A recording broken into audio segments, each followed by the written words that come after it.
Olá pessoal! Estudaremos através desse vídeo sobre o Estatuto dos Servidores Públicos de Mangaratiba.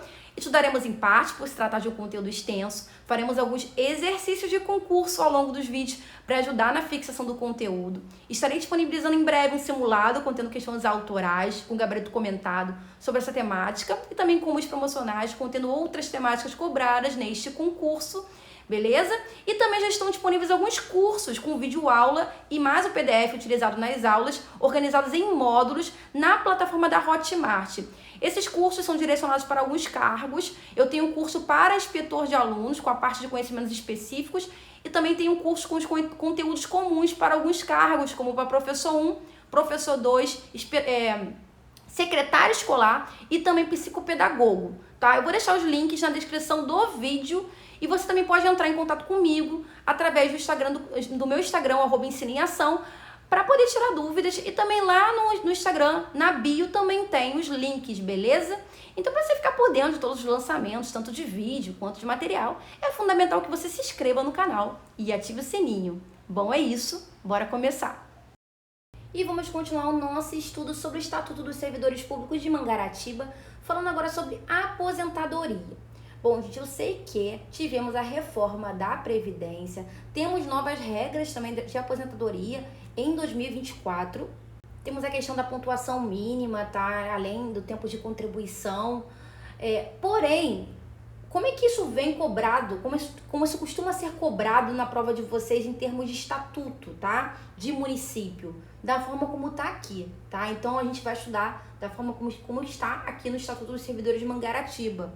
Assim como também vi com vocês na lei orgânica, porque na lei orgânica também estava presente, tá? Então vamos relembrar. O servidor público será aposentado por invalidez permanente, com proventos integrais, quando decorrente de acidente de serviço, moléstia profissional ou doença grave, contagiosa ou incurável, específica em lei e proporcionais nos demais casos, tá? Então, numa situação em que ele tiver acometido por uma doença, teve um acidente de serviço, tá? Ou ele foi acometido por uma doença profissional, uma moléstia profissional, uma doença grave.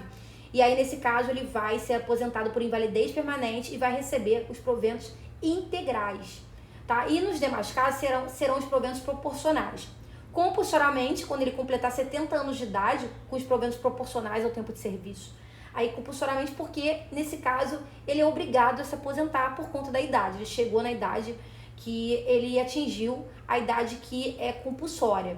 E voluntariamente. E aí, gente, o Estatuto, ele risca, via emenda constitucional, aquelas situações, se homem, se mulher, há quantos anos de serviço, 35 anos de serviço de homem, 30 anos de serviço de mulher, com proventos integrais, a questão do magistério, né, porque é diferente, né, no caso do magistério, professor e professora tem uma idade diferente em relação à questão do tempo de serviço. Então essa emenda constitucional, que foi de 2003, ela risca essas regras, tá? Que estão também lá na lei orgânica, que não estão riscadas. E aí, é aquilo, se está arriscado aqui não vai ser cobrado, tá, gente? Não será cobrado. Porém, lá na lei orgânica não foi, por isso que eu falei sobre.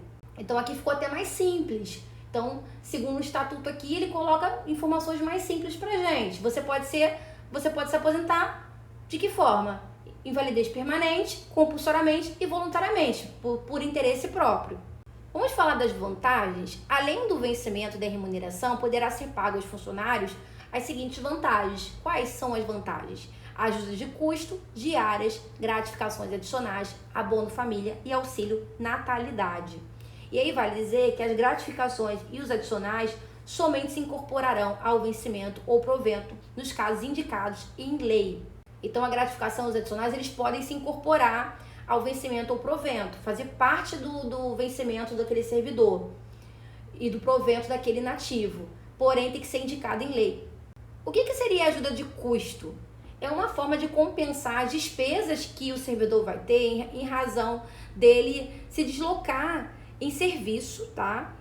Do mudar de domicílio em caráter permanente no interesse do serviço para uma nova sede. E aí ele está se mudando, está indo para uma nova sede, e aí, consequentemente, ele teve que mudar de residência permanentemente. E ele vai ter ali várias despesas em razão dessa mudança. A ajuda de custo entra nesse sentido, para compensar essas despesas. Ela é calculada sobre a remuneração do funcionário e não pode exceder a importância correspondente a 3 meses dos respectivos vencimentos daquele funcionário, tá? Então, é até no máximo 3 meses. Vamos supor que o funcionário, ele tinha que se mudar, tinha que ir para uma nova sede, mas ele não foi. Ele pegou a ajuda de custo, mas não se mudou. E aí, o que acontece com ele? Ele é obrigado a restituir a ajuda de custo. Agora, se a administração pública decidiu exonerá-lo, ou seja, uma exoneração de ofício, ou se ele teve que retornar para a antiga sede por conta de doença comprovada, aí ele não é obrigado a restituir essa ajuda de custo. Então perceba, a ajuda de custo é para uma mudança que ela é permanente, tá? Você teve que se instalar em um novo local, porque você teve que se mudar para poder prestar serviço em uma nova sede. Já a diária não, a diária é algo temporário e eventual, algo transitório. Você se afastou do município transitoriamente, eventualmente, para um outro ponto do território nacional. E aí, evidentemente, você vai precisar gastar com passagens diárias para cobrir as despesas relativas à alimentação, relativas à hospedagem, locomoção, pousada. Então, a diária entra nesse sentido, será concedida por um dia de afastamento, sendo devida pela metade quando o deslocamento não exigir pernoite fora da sede. Então, vamos supor, foi um bate e volta, ele foi e voltou no mesmo dia, aí será a metade. Agora, ele foi e dormiu lá, dormiu naquele local em que ele viajou, né? Aí a diária será integral, será por dia de afastamento. Não teve pernoite, aí será a metade. Agora, se o funcionário recebeu a diária e não se afastou da sede por alguma razão, ele tem que devolver esse valor no prazo de 5 dias, tem que devolver integralmente, 100%. Então peguem bem, a ajuda de custo é para uma situação em que o servidor ele vai mudar de residência porque ele teve que se deslocar para uma nova sede numa situação permanente. Já a diária não, é uma questão eventual e transitória. Vai dizer também que a concessão da ajuda de custo não impede a concessão da diária e vice-versa, tá? Então uma coisa não impede a outra, não anula a outra. E as gratificações, gente? São várias gratificações, são vários os adicionais também. Nem preciso falar que isso é muito cobrado em prova, tá? Essa parte é muito cobrada, vantagens, remuneração, vencimentos, gratificação, diária, ajuda de custo, tudo isso é muito cobrado, licença, muito cobrado, tá? Então, muita atenção aqui.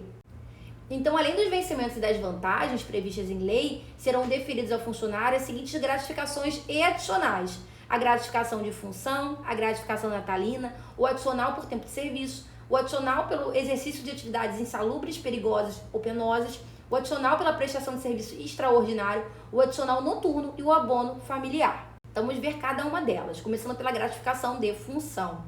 Então, a gratificação de função, ela será direcionada àquele funcionário investido em uma função de chefia. Então, ele está ali investido numa função de chefia, uma função de confiança, uma função de alta responsabilidade. Então, faz todo sentido que ele receba uma gratificação por isso. Porque ele fica ali numa dedicação integral, ele fica ali sempre alerta, sempre disponível para situações que possam acontecer. Então, por isso ele recebe uma gratificação de função. E vale dizer que o exercício da função gratificada ou do cargo em comissão só assegurará direitos ao servidor durante o período em que ele estiver exercendo o cargo ou a função. Então, ele vai receber essa gratificação apenas enquanto ele estiver exercendo essa função de confiança. Uma vez afastando-se do cargo em comissão ou da função gratificada, o servidor perderá essa remuneração. Vamos falar da gratificação natalina? A gratificação natalina é o famoso 13º, né? A gratificação natalina, ela será paga ao servidor, corresponderá a 1/12 por mês de efetivo exercício da remuneração devida em dezembro do ano correspondente. Temos também um adicional por tempo de serviço. Esse adicional por tempo de serviço, ele será direcionado aos servidores de Mangaratiba a partir do momento que o servidor ele completar um triênio, ou seja, a partir do momento que ele completar 3 anos de efetivo exercício, que é quando ele completar também o estágio probatório dele. Então, o adicional por tempo de serviço será a cada 3 anos, será por triênio, beleza? Por triênio. O primeiro adicional será de 10%, em cima do salário base daquele servidor. Os demais serão de 5%. Então, o primeiro é maior, tá? 10%, os demais serão 5%, calculados em cima do vencimento base. Quantos triênios aquele servidor pode acumular? Até 9 triênios, ok? O máximo são 9 triênios. Então, o tempo de serviço será em triênios. Primeiro será de 10%, os demais 5%, chegando a 9 triênios. E o adicional de insalubridade, periculosidade, penosidade. Bom, esses adicionais, né, são funcionários que trabalham em locais insalubres, em contato com substâncias tóxicas, que possam colocar eles em situações perigosas, possam colocar a vida deles em risco, e eles recebem um adicional sobre o vencimento do cargo efetivo. Vale dizer, gente, que o funcionário que fizer jus aos adicionais de insalubridade e periculosidade vai optar por um deles, não pode acumular, tá? E o adicional por serviço extraordinário é a famosa hora extra. O serviço extraordinário é quando o servidor ele trabalha mais, tá? Então o serviço extraordinário será remunerado com um acréscimo de 50% em relação à hora normal de trabalho. Então, para atender situações excepcionais e temporárias, o servidor pode trabalhar no limite máximo de 2 horas diárias, podendo ser prorrogada por igual período se o interesse público exigir. Então, o certo é, você pode fazer 2 horas de hora extra por dia, mas pode até prorrogar por mais 2, mas aí é uma situação muito excepcional. Então, você recebe 50% a mais nessas horas extras do que você costuma receber na sua hora normal. Então, vamos supor, você recebe R$100 em relação à sua hora de trabalho. Essa hora extra que você fizer, você vai receber R$150. Você não vai receber 100, você vai receber 150, porque você vai receber 50% a mais. 50% de 100 é R$50. Então, você vai receber 100 mais 50, você vai receber R$150. Temos o adicional noturno, que ele será prestado no horário compreendido entre 22 horas de um dia e 5 horas do dia seguinte. Esse é considerado o horário noturno, 22 horas de um dia e 5 horas do dia seguinte. Isso às vezes cai em prova, tá? Esse horário. Terá o valor acrescido de mais 20%, computando-se cada hora como sendo 52 minutos e 30 segundos. Então, a hora referência aqui para você computar o adicional noturno não são de 60 minutos, tá? Não é a hora do relógio, não. São 52 minutos e 30 segundos, tá? Você considera como serviço noturno as atividades que são realizadas entre 22 horas de um dia e 5 horas do dia seguinte, e você recebe 20% a mais, tá? Atenção, 20% a mais, não são 25% não. Porque tem muitos estatutos que falam que são 25%. Aqui tá diferente, são 20%. Então, atenção para não errar, 20%.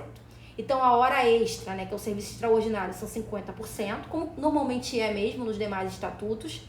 E o serviço noturno, aqui o adicional noturno, 20% a mais, ok? E o abono familiar? Será concedido abono familiar ao funcionário ativo ou inativo, pelo cônjuge ou companheira ou de funcionário que viva comprovadamente em sua companhia e que não exerça atividade remunerada e não tenha renda própria, além do filho menor de 14 anos que não exerça atividade remunerada e nem tenha renda própria, e o filho inválido ou mentalmente incapaz sem renda própria. Então, nessas três situações, você pode solicitar um abono familiar, ok? E aí, quanto que é o valor do abono familiar? Será igual a 5% do valor de referência vigente no município, tá? 5% do valor de referência vigente no município, devendo ser pago a partir da data em que for protocolado o requerimento. E vamos fazer a primeira questão desse vídeo. Lembrando que já estão disponíveis para a venda os simulados contendo questões autorais com gabarito comentado sobre essa temática. Tem também.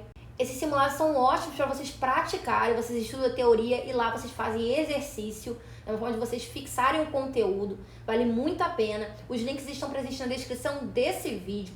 Além dos simulados, nós temos também cursos, direcionados para alguns cargos. Tem um curso com os conteúdos específicos para o cargo de inspetor escolar. E tem também um curso com os conteúdos comuns para professor 1, professor 2, psicopedagogo e secretário escolar, tá? Com vídeo-aulas no formato de módulos, hospedados na Hotmart, beleza? Os links também estão na descrição desse vídeo. E vocês também podem entrar em contato através do Instagram do canal, que é o @ensine em ação. Então vamos à questão. À luz do que dispõe o Estatuto dos Servidores Públicos de Mangaratiba acerca dos direitos e vantagens ali estabelecidos, O servidor que fizer jus aos adicionais de insalubridade e de periculosidade os receberá de forma cumulativa. Vimos que não, né, gente? Vimos que não pode acumular. Ou é um ou é outro. Tá? A letra A está errada. Letra B. O regime de adicional por tempo de serviço para todo funcionalismo público civil ativo do município de Mangaratiba será o de anuênio. Não é de anuênio, né, gente? É de triênio. Letra B está errada. Letra C. A ajuda de custo é calculada sobre a remuneração do servidor, conforme se dispuser em regulamento, não podendo exceder a importância correspondente a 1 mês. A ajuda de custo não pode exceder a importância correspondente a 3 meses, tá? A letra C está errada. D. O servidor que receber diárias e não se afastar da sede por qualquer motivo fica obrigado a restituí-las integralmente no prazo de 30 dias? Não, no prazo de 5 dias, né? 5 dias. E letra E. O serviço extraordinário será remunerado com acréscimo de 50% em relação à hora normal do trabalho. Perfeito. É esse percentual mesmo, 50%. Então, a letra E está correta e é a resposta. Vamos falar das licenças. Será concedido aos funcionários de Mangaratiba as seguintes licenças: para tratamento de saúde, a gestante, a adotante e a paternidade, por acidente em serviço, por motivos de doença em pessoa da família, para o serviço militar, para atividade política, para tratar de interesses particulares e para desempenho de mandato classista, e a licença prêmio.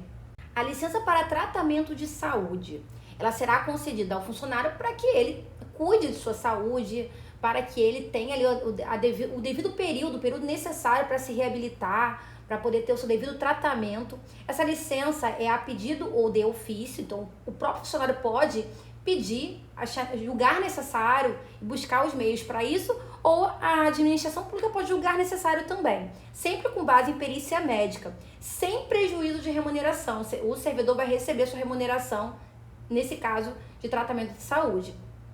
Para licença até 15 dias, a inspeção será feita por médico indicado pelo órgão de pessoal. Agora, se o prazo for superior, aí será uma junta médica oficial. Então, até 15 dias, um médico indicado pelo órgão de pessoal. Passado esse período, será uma junta médica oficial. Será um grupo de médicos para poder averiguar as condições de saúde do servidor. Licença gestante, a adotante, a licença maternidade. Será concedida a licença à funcionária gestante, será por 120 dias consecutivos, também sem prejuízo à remuneração. Ela vai continuar recebendo normalmente durante esse período. A licença ela terá início no primeiro dia do 9º mês de gestação, a não ser que o médico, né, que está acompanhando essa gestação, ele opte pela antecipação, tem que estar ali prescrito. Se for um caso de nascimento prematuro, aí a licença vai contabilizar a partir, né, no início do parto, a partir do parto, terá início a partir do parto. No caso de natimorto, decorrido 30 dias do evento, a funcionária será submetida a um novo exame médico e, se ela for julgada apta, ela voltará, reassumirá o exercício do cargo. No caso de aborto atestado por médico oficial, a funcionária terá direito a 30 dias de repouso remunerado, tá? Então, em caso de aborto por médico oficial, atestado por médico oficial, ela terá direito a 30 dias de repouso remunerado.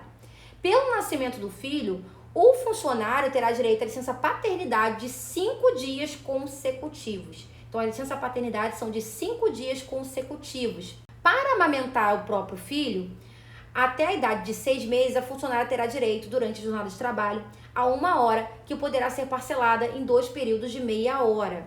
No caso da funcionária que adotar ou obtiver guarda judicial de uma criança de até 1 ano de idade, será concedido 90 dias de licença remunerada para que ela consiga fazer a devida adaptação, ajustamento, né, da criança ao seu novo lar. 90 dias de licença remunerada.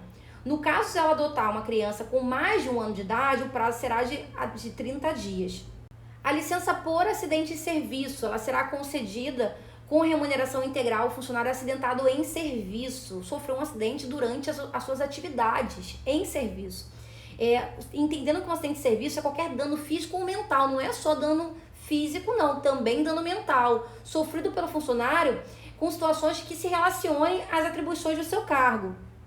E aí, o acidente de serviço pode ser uma agressão sofrida e não provocada pelo funcionário no exercício do cargo ou também durante o percurso da sua residência para o seu trabalho e vice-versa. E aí, o funcionário vai ter que provar que se trata de um acidente de serviço e essa prova tem que ser feita no prazo de 10 dias, prorrogáveis quando as circunstâncias o exigirem. Temos também a licença por motivo de doença em pessoa da família. Aí é uma situação em que você, funcionário de Mangaratiba, a sua presença ela é indispensável, ela é fundamental para que você preste ali um auxílio, uma assistência para uma pessoa da sua família que está debilitada, que está acometida por alguma doença. Um cônjuge, um companheiro, padrasto, madrasta, ascendente, descendente, mediante comprovação médica. Tá? Essa licença ela será deferida se a sua assistência, se a assistência direta do funcionário for indispensável. Como eu falei, tem que ser indispensável e não puder ser prestada simultaneamente com o exercício do cargo. Você não consegue trabalhar e conferir essa assistência ao seu familiar ao mesmo tempo. Não consegue fazer as duas coisas ao mesmo tempo. É uma licença também que não traz prejuízo de remuneração, você continua recebendo até 30 dias, tá? Então, até 30 dias você continua recebendo normal, pode ser prorrogada por igual período mediante parecer médico. E aí, excedendo esses prazos, né, de 30 dias e mais prorrogação, aí sim fica sem remuneração. Temos a licença para o serviço militar. Essa licença é para o funcionário que foi convocado para prestar serviço militar. Esse funcionário ele vai ter que ser incorporado, né, ao serviço militar.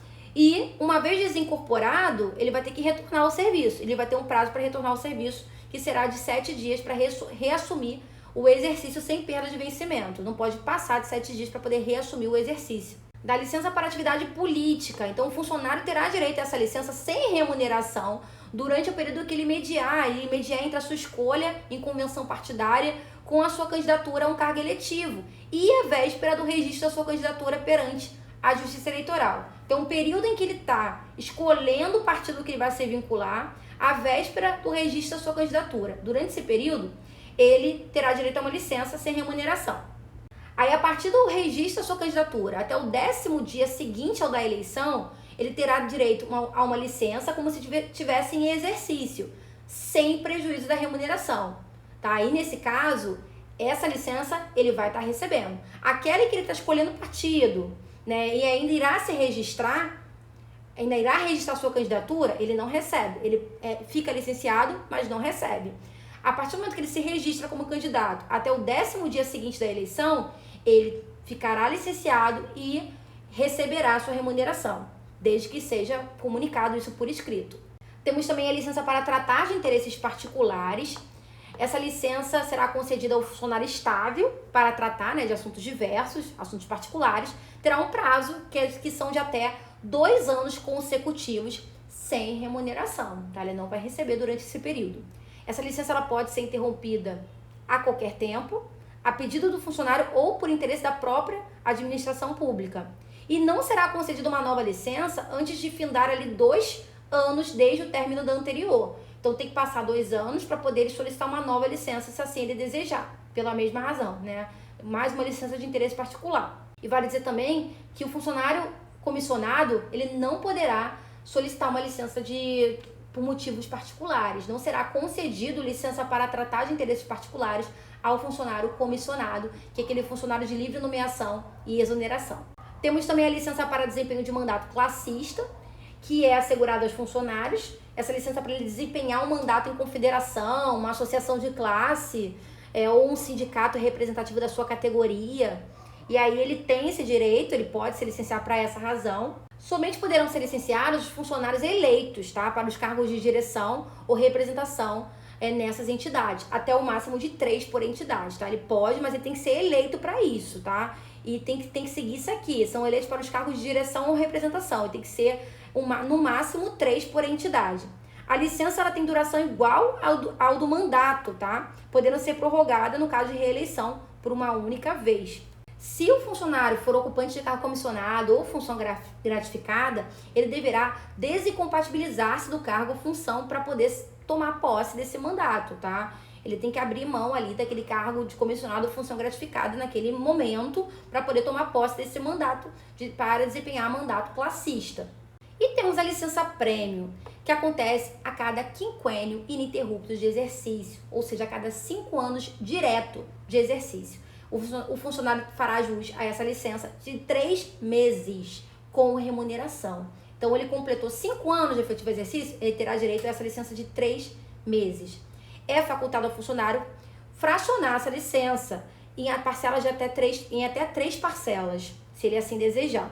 Mas vale dizer que essa licença ela não será concedida a todos os funcionários não, tá? Durante o período aquisitivo que você requisitar essa licença, você não pode ter sofrido nenhuma penalidade disciplinar de suspensão, não pode ter se afastado do cargo em virtude de licença por motivo de doença em pessoa da família sem remuneração, não pode ter se afastado do cargo por motivo de licença para tratar de interesses particulares, nem ter sido condenado a pena privativa de liberdade por sentença definitiva e nem ter desempenhado mandato classista, tá? Então, se você estiver dentro dessas situações aqui, você não vai conseguir tirar a licença prêmio, tá? Durante o período aquisitivo.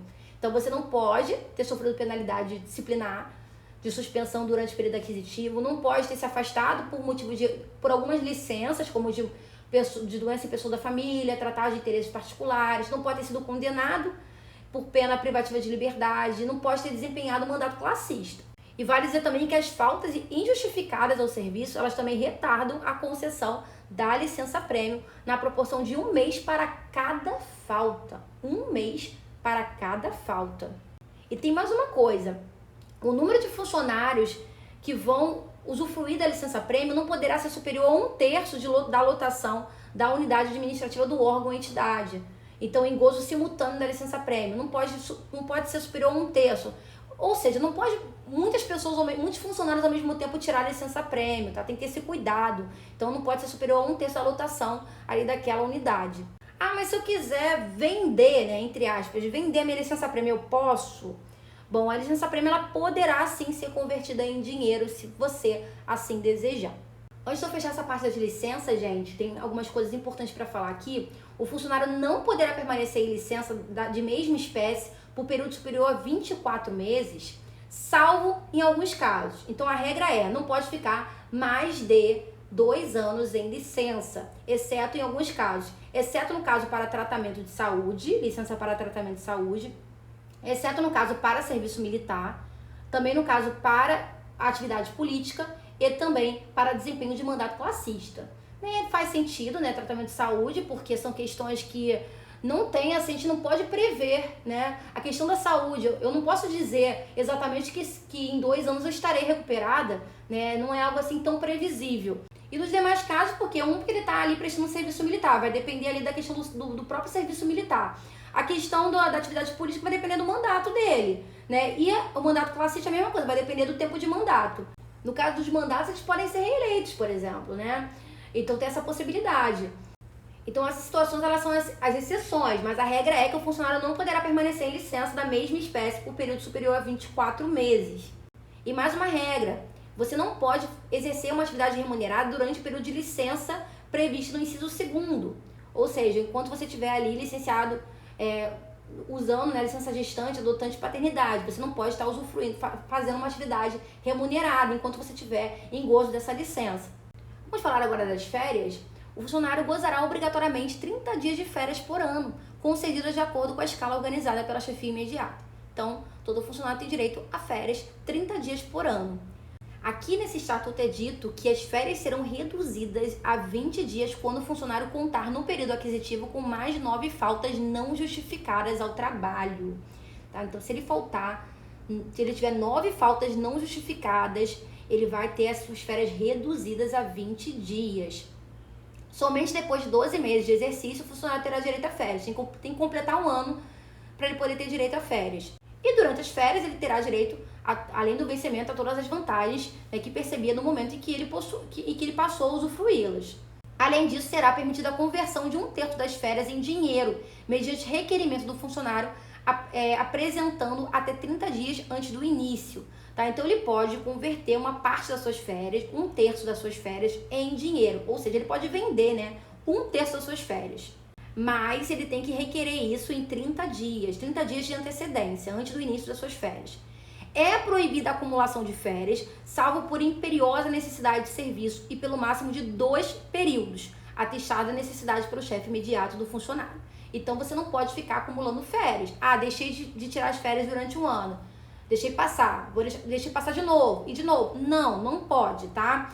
A não ser que seja uma situação excepcional, de interesse máximo, relevante interesse municipal. Ele só pode acumular no máximo por 2 períodos e tem que ter ali uma necessidade expressa. Bom, o funcionário que opera direta, indireta e permanentemente com raio-x ou substância radioativa gozará obrigatoriamente 20 dias consecutivos de férias por semestre de atividade profissional, proibida em qualquer hipótese a acumulação. Então, o funcionário que opera com raio-x, ele opera com substância radioativa, substância perigosa, extremamente invasiva. E aí, ele não vai tirar aquelas férias convencionais, né, que os demais funcionários tiram de 30 dias. Ele vai tirar férias por semestre, a cada 6 meses. Serão 20 dias de férias a cada 6 meses. Tá? E ele não pode, nesse caso, ele não pode acumular em nenhuma hipótese, tá? Serão 20 dias consecutivos de férias por semestre e não pode, nesse caso, não tem nada que justifique a acumulação. Lembrando também que será paga aquele 1/3, né, na ocasião das férias, acrescido ao vencimento do funcionário na forma de, formando ali a remuneração correspondente ao período de férias do funcionário. Vamos falar das concessões? Sem qualquer prejuízo, poderá o funcionário ausentar-se do serviço por 1 dia para doar sangue, por 2 dias para alistar-se como eleitor, por 7 dias consecutivos em razão de casamento ou de falecimento do cônjuge, companheiro, pai, madrasta ou padrasto, filhos, enteados, menor sob guarda ou tutela e irmãos. Então, ele pode se afastar 1 dia para doar sangue, 2 dias para se alistar como eleitor, 7 dias consecutivos para se casar ou em razão de falecimento de algum parente muito próximo, de cônjuge, companheiro, pai, madrasta, padrasto, filhos, enteados, enfim. Além disso, se for um servidor estudante, ele pode, uma vez comprovado que uma incompatibilidade entre o horário escolar e a repartição, né, as atividades, o horário da repartição que ele trabalha, ele poderá ser concedido um horário especial a esse funcionário estudante, desde que haja essa comprovação dessa incompatibilidade entre o horário escolar e o da repartição, sem prejuízo do exercício do cargo. Vale dizer também que o funcionário estável ele poderá ausentar-se do município para estudo, desde que autorizado pela maior autoridade que tiver subordinado, renovado anualmente, tá? Então, se o motivo for estudo, ele pode sim se ausentar, desde que tenha ali a autorização da autoridade, da maior autoridade a que ele tiver ali vinculado, subordinado, e tem que ser renovado isso todo ano. Vale dizer também que essa ausência não poderá exceder a 6 anos e, finalizado o período, somente decorrido o outro, será permitida nova ausência ou licença para tratar de interesse particular. Então, essa licença para estudo não pode ultrapassar 6 anos, finalizou o período, tem que esperar passar igual período para poder permitir uma nova ausência. Inclusive, aqui também a licença para tratar de interesse particular, que você pode utilizar para essa finalidade também. Vamos falar agora do mandato eletivo. Ao funcionário municipal investido em mandato eletivo, aplicam-se as disposições previstas na Constituição da República. O funcionário investido em mandato eletivo municipal, ele é inamovível de ofício pelo tempo de duração de seu mandato. Inamovível significa que ele não pode ser deslocado, ele não pode ser removido. Ele não pode ser removido, né? E ainda que seja, né, por de ofício, né, ainda que seja de interesse da administração. Mas isso enquanto durar, né, o seu mandato. Vamos falar agora do direito de petição. É assegurado ao funcionário requerer aos poderes públicos com qual finalidade? Em defesa de direito ou de interesse legítimo. Ele pode requerer ao poder público para poder esclarecer alguma situação, para defesa de algum direito que seja seu, tá? Então, ele pode sim requerer isso ao serviço público, ao poder público. Esse requerimento será dirigido à autoridade competente para decidi-lo e encaminhá-lo por intermédio daquela que estiver imediatamente subordinado ao requerente. E aí cabe, inclusive, pedido de reconsideração à autoridade que houver expedido o ato ou proferido a primeira decisão, não podendo ser renovado, tá? Então, vamos supor que ele fez ali uma solicitação, requereu uma questão ali que ele discordou de uma decisão da administração pública, ele é um servidor público, foi aberto um PAD e ele foi demitido, e ele discorda dessa decisão. E aí ele fez um requerimento, se dirigiu à autoridade competente, ele colocou ali, justificou o porquê dele discordar disso, encaminhou isso, requereu isso, né, à autoridade competente para decidir. E aí a autoridade competente ela vai tomar essa decisão. E cabe pedido de reconsideração à autoridade que houver expedido o ato ou proferido a primeira decisão. Então, aí ele pode pedir reconsideração, ele pode discordar da decisão dessa autoridade, aí ele pede pedido de reconsideração. E aí o requerimento e o pedido de reconsideração, eles deverão ser despachados no prazo de 5 dias e decididos dentro de 30 dias, tá? Tem um prazo. Então, você pede ali, faz o pedido de reconsideração e aí você despacha dentro de 5 e decide dentro de 30. Cabe recurso do indeferimento do pedido de reconsideração das decisões sobre os recursos sucessivamente interpostos. Então, se ele não concordou, né, com a reconsideração, ele não concordou com a primeira decisão, também não concordou com a reconsideração, você vai solicitar um recurso do indeferimento da reconsideração e também das decisões sobre os recursos que foram interpostos posteriormente. E claro que o recurso será dirigido à autoridade superior que tiver expedido o ato e proferido a decisão, né? Porque tem que ser uma outra autoridade, senão vai ser sempre a mesma autoridade, ela já decidiu a primeira vez, reconsiderou de forma negativa. A tendência é que ela continue negando, tem que ser uma outra autoridade, aquela imediatamente superior, para a coisa ser, né, a gente entender que a coisa está sendo imparcial. Bom, o prazo para a interposição do pedido de reconsideração ou de recurso é de 30 dias da publicação da ciência pelo interessado da decisão recorrida. Então, o interessado, ele teve ciência da decisão, discordou da decisão, ele vai ali solicitar reconsideração, ou ele vai solicitar o recurso, ele tem 30 dias para poder solicitar isso. O direito de recorrer prescreve em 5 anos, quando for referente aos atos de demissão e cassação de aposentadoria ou de disponibilidade, ou que afeta interesse patrimonial e créditos resultantes das relações de trabalho. Então, prescreve, deixa de ter validade, né, em 5 anos, quando for relacionado a essas situações de demissão, cassação de aposentadoria, disponibilidade. Demora mais para prescrever nesses casos, são casos mais complexos, né, são casos mais graves. E 60 dias nos demais casos, que são casos menos graves, né, em comparação a esses. E vamos fazer a última questão desse vídeo, que diz o seguinte: nos termos de que dispõe o regime jurídico único dos servidores públicos do município de Mangaratiba, assinale a alternativa correta. Sem qualquer prejuízo, poderá o servidor ausentar-se do serviço por 7 dias em razão do falecimento do cônjuge e por 1 dia por ano para doação de sangue. Tá certo, né, gente? A gente já encontrou de cara a resposta. Pode se ausentar por 7 dias em razão de falecimento de cônjuge, companheiro, né? E 1 dia para doar sangue, tá certo. A letra A é a resposta. Letra B. Em relação ao direito de petição, o prazo para interposição de pedido de reconsideração ou de recurso é de 20 dias a contar da publicação ou da ciência pelo interessado da decisão recorrida. O prazo não são de 20 dias, e sim de 30 dias, lembra? Nós acabamos de ver, né? Então a letra B está errada. Letra C. É proibida a acumulação de férias em qualquer hipótese. Gente, o ideal é que não acumule, mas uma situação excepcional de interesse público relevante é permitida a acumulação em até 2 períodos, lembra? Então tá errada a letra C, porque coloca aqui em qualquer hipótese, não. Cabe pedido de reconsideração à autoridade que houver expedido o ato ou proferido a primeira decisão, podendo ser renovado. Não pode ser renovado, tá? O erro tá aqui, não pode ser renovado.